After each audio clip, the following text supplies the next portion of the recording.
we're even recording.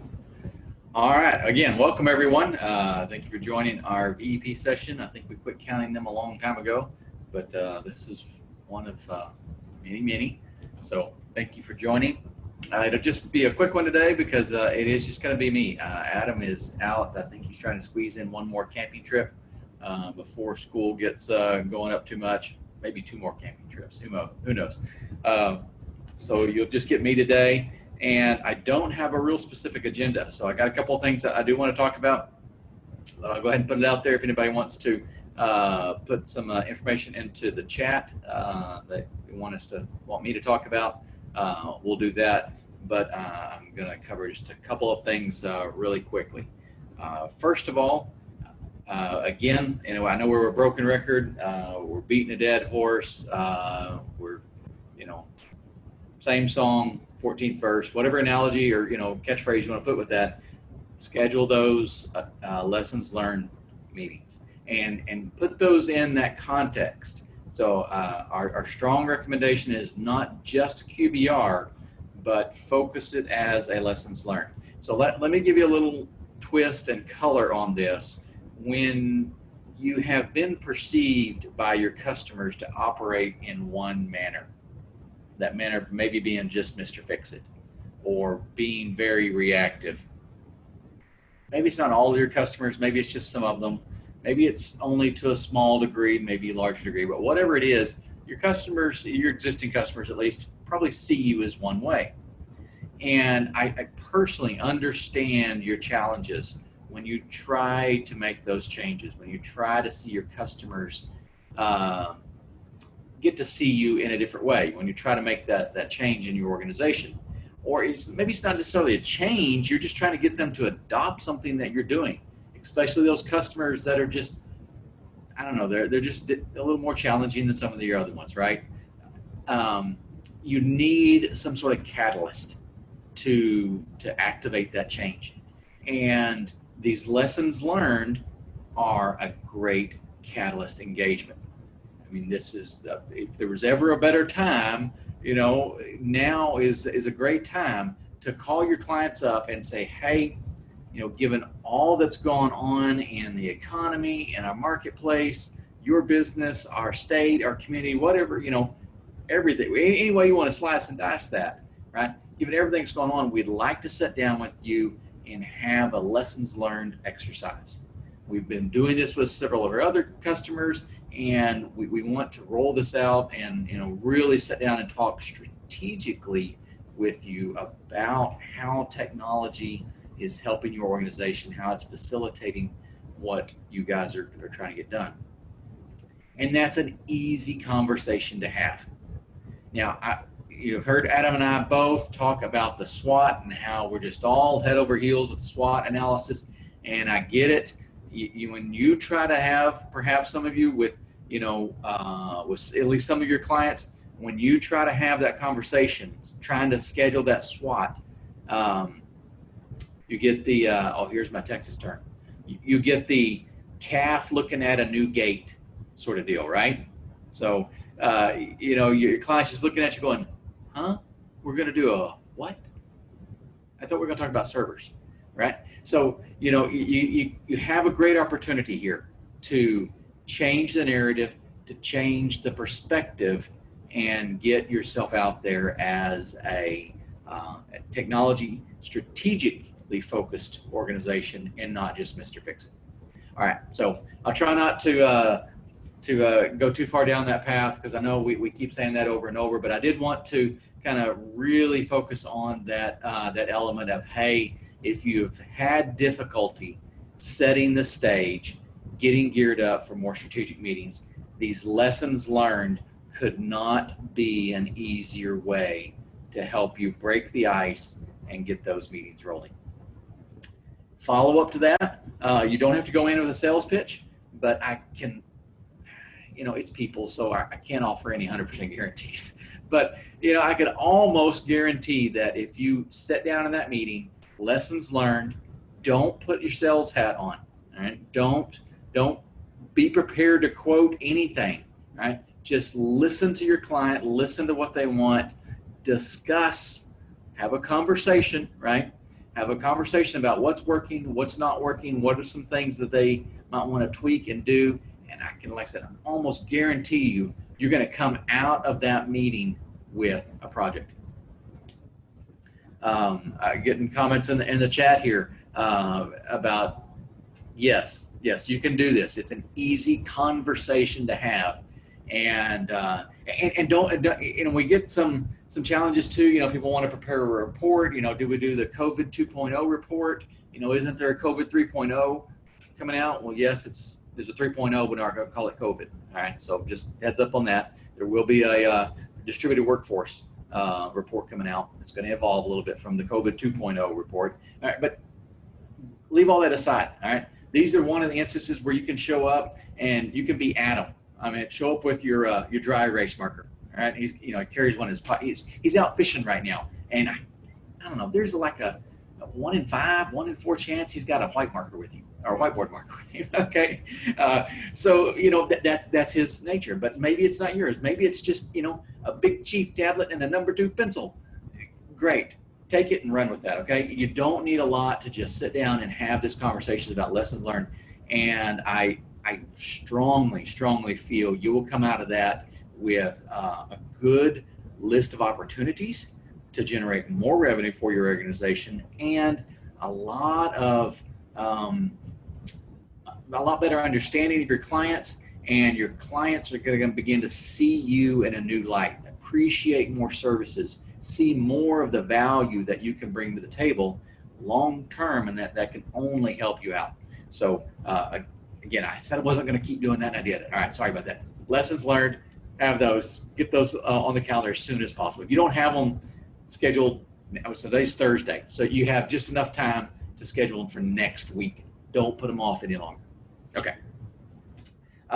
Switching gears just a little bit, but still a little bit in the same vein, and these conversations and not presentations.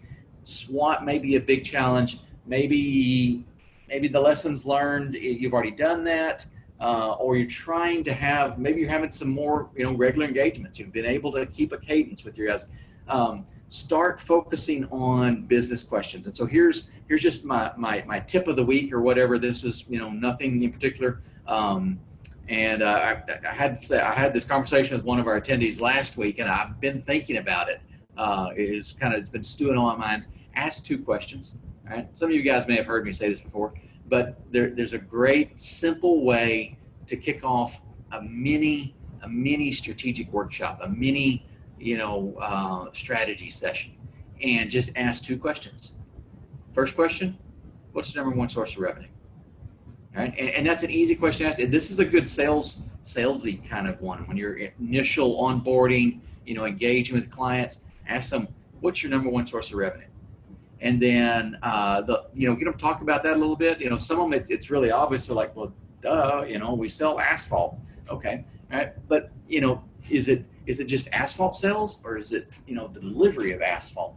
Are you selling asphalt to small contractors? Or are you selling asphalt to the huge state contractor that's redoing an entire interstate? Get a little bit more detail.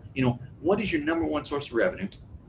And then once you kind of get the conversation rolling about that, it's just going to be 2-3 minutes. It's not a lot. Then follow that question up with, what's your number 1 risk to that revenue stream? All right. What makes it dry up? What makes it so that you can't send invoices out, or sometimes you have to kind of give them a little, context at what makes it so that, you're still sending the invoice out, but the margin in that invoice just dried up. It's just nothing, right? And so that's a risk to the revenue. The business guys are probably, wanting to reach to the monitor and slap me right now, okay? So yes, I know I'm putting margin and revenue in one number, and I'm just calling it revenue, but that's because I'm simple like that, all right? So bear with me. So number 1 revenue stream, and number 1 risk to that revenue. And start with that conversation and see where it goes. I can guarantee you it's going to be a good conversation. You don't need a presentation. Again, there's no need for tools or something. Now, I will give you a case in point. I did this just a few weeks ago with a client. It's kind of a personal connection, a family connection, and so I'm helping them out on some stuff. and I'm really enjoying it. Some of you guys have heard me talk about it because I'm getting to use all these tools that we're helping you guys develop, and I'm loving it. So I'm sitting down, I've got my HIT strategic report up, and we're talking about a few things, and I open up the session. We'd had a few small conversations, but this was, all the key stakeholders. We're at the conference table. We're having, the meeting. They didn't know what it was. I didn't tell them. I just called it a kickoff meeting, right? And I started with my 2Q, right? 2 questions: revenue, risk. We did that, and then I followed it up. We had it, it went well, and so I felt like I could go a little further with it. And so I came back with that, and I said, okay, what's your number 2 source of revenue? All right, that was an easy leap, and their mind was already thinking in that group, and so they popped off with another one, and that went really quick. I mean, we spent about, I don't know, working it through 6 or 7 minutes on the first question, and about half of that on the second one, because they already knew. I mean, we just snapped right through it. And then we have a little bit of discussion. I kind of got a little bit more into the weeds on it. I was like, hey, so what are some of the specific problems that you have with generating that revenue? What's a big challenge? What's one of your strengths? A lot of these, you hear these, some of these are kind of dovetailing into a SWOT analysis. So I'm not giving up on the SWOT. I still think that's great. All right. So we're going to lead into that. Maybe this is just the primer. You get them thinking about this, and then, it'll be really easy to come in and next quarter set that meeting up and say, hey, we want to do a full SWOT analysis with you guys. We're going to kind of pick up where we left off with the 2 Qs, but we really want to dive into some of this stuff. You can frame that a couple of different ways. So we had that, and then while I was getting that information, I went and made a few changes to my executive overview. If you guys will look again at our strategic template out there, we have a section in there. We kind of give you some comments, but it worked out really, really well. I knew a little bit about this organization, so I'd kind of already done that, but I made an edit on the fly. And this is where I strongly encourage you guys to do this. This is the collaborative part about it. I mean, we're all sitting around a table. They've got a giant LCD screen up there that everything's on, and I'm on my laptop. And so I'm writing 3 sentences, right? It wasn't a big, long narrative, but I described their company. And again, it wasn't, you've heard me guys say this before, the worst thing you can do here is copy and paste from the about section on their website. Right? Don't do that. Absolutely don't do that. Write your own little narrative. I did that, and I turned to the owner of the company. He was sitting right there, and I asked him, is that right? Am I described? I want to make sure I understand what you guys. And it was silence. It was silence for like 20 seconds while he read this short little paragraph. And he came back and he went, yeah, that's right. That sums us up pretty good. And I could tell right then that we had really made the strategic connection. He'd been a little unsure. What do you do, Skip? He was kind of expecting me to be the network admin and work on their Active Directory, which they need lots of work. And when I kept saying no, I don't do that. I'm your strategic consultant on this. They were a little confused. And when I described his business to him, and I did it fairly accurately from my own perspective, the light bulb really went off. And he's like, I understand what he's focused on now. He's focused on my business. That was his perspective. And that's where we want you guys to be. That's what you want to be having those conversations. Many of you, I've walked through some of your workflows. I've seen some of the reports you're doing. You're doing really well on some of the operational stuff. All right, so I don't want to come in and try to say, hey, this is Skip's opinion on that, because I think you guys are really getting it underneath you and getting that knocked out pretty well. What I really want you to do is go to the next level and get those strategic engagements, have those conversations. And then, so just kind of to wrap up my little example here, we went on for several more minutes. We talked about some of the more problems. We went through a few other more technical things, the tools that they're using, some of the big challenges they're having. Outlook was a big deal for us. We had a lot of, more technical talks about that. But because I had set the stage in our meeting, and by setting the stage, I took up 15, 20 minutes of the meeting doing that. It wasn't too long. It wasn't really hard to do. But I set the stage that, hey, we're going to be looking at what it's going to take to make your organization better, to make your company more profitable. right? And that's where that revenue, the risk to revenue, again, setting expectations. I mean, we're talking to them about their profitability. You want to get an owner's attention, talk about the profitability of his company. Don't talk about his servers. Don't talk about how fast his switches are or how much power, he can get over his PoE load or whatever. You don't care. You want to get his attention, you talk about the profitability of his company. You will then get him engaged, and from there, yes, you can talk about some technical tools. You can say, hey, there's this new product out there, or there's a feature to the software that you're already buying that if we kick off a little project and do some development here and, some professional services, we can deliver this to your organization, which will help you be more profitable. All right. And those are the conversations where you're going to see a lot of value from that. All right. So kind of a quiet group today. Again, without Adam here, and he and I giving each other a hard time, although hopefully I was able to ding him a little bit with the dry erase marker in his absence. We have kind of gone through our items pretty quick, and no one's got any other questions here. So I'll give you just a couple of minutes as I kind of wrap things up. If you got any questions, we'll respond to those. But lessons learned, keep the strategic focus. Let Adam and I know if you need some help getting those templates modified, if you want to run through it, if you want to utilize Adam and I to help your organization out. We are in high gear on virtual connectivity route now. So, talking to your customers through virtual sessions is going to be really easy to do. If one day you wanted to come on and, have someone else on the Zoom call, I'll wear a different shirt.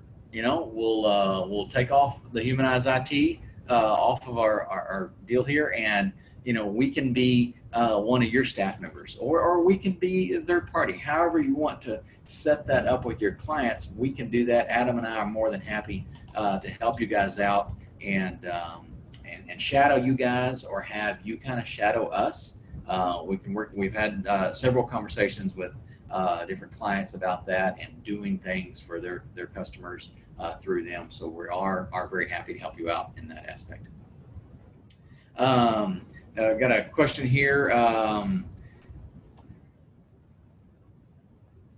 Yes. Yeah. Peer review. All right. So glad to help out on that. And we have a couple of really good, especially if you get Adam and I both involved. So here's, I think you guys know from our conversations, I have a long history with the MSP community. So I know a lot of your challenges firsthand. I've got a lot of experience. So that's all good in one aspect, but the part about that may not be as great is I get set in my ways, right? I'm used to seeing what I'm looking for, so to speak. So definitely get me in there, because I can give you, the experienced, I guess we'll say, view and opinion on that. But also get Adam's view on that. I really like working with him on that, because he's had a lot less. He's got a little bit of exposure in the MSP community, but he's got a lot of really strategic, analytical, just very technical, experience on this. So he comes at it sometimes from totally different angles, and I really like that. It's a great, fresh perspective on how we're running our organizations and some things that we need going on. So absolutely reach out to Adam and I, both Adam at virtualc.biz or Skip at virtualc.biz, and you can grab some time on our calendars, and we'd be glad to sit down and go over those with you. All right. Okay. All right. So kind of wrapping things up there from the chat window. Again, reminders, it's ongoing. I think we're all, as a nation, in the United States at least, not some of you guys out of the country, but in the U.S., we're waiting on this next round of stimulus for our economy. We feel that's going to put some more dollars back into things. We are encouraging you to stay on top of that. It seems to be now that there's a lot more activity at the state and community levels than there are at the federal, the national level. So it's specialized for you guys. Adam's working some stuff in Nebraska. I keep hearing little bits and finding out about little stuff here in Texas. It's very, very diverse. But we encourage you to run through some of those exercises, to understand those so that you can work with your clients on that. Again, it may not be specific dollars that go directly into your bank account, but if you can help your clients secure funding for technology projects, then that money is going to make its way into your banking account. It's just got to go through theirs first, right? So that's a very valuable and I think a very worthwhile bit of time to spend working through those funding options as we continue to deal with what's in front of us today. I mean, we're technology guys, right? I mean, if it's a problem, we fix it. We just roll with it. We're used to. I mean, nothing's the same. If you look at our environment, I mean, none of us are still running the same servers that we installed back however many years ago. I mean, good grief, I'd still be running, Novell 3.11 servers, right? And it's just that, how boring would that be? So, we're used to innovating and changing and upgrading and adapting. So I think this marketplace is, it is challenging, it is new, but it's definitely within our scope and our skill sets to tackle these challenges. So encourage you guys to do that. Reach out, let us know if we can help you in any way. And with that, we'll go ahead and sign off, give you guys a little bit of time back on your calendar, and we'll see what Adam caught. We'll have to hit him up about his fishing trip this week. And I'm sure we'll get new background pictures from him. He's really enjoying throwing that up there. So you'll see both of us next week. So you guys have a good day. Stay safe. We'll talk to you later.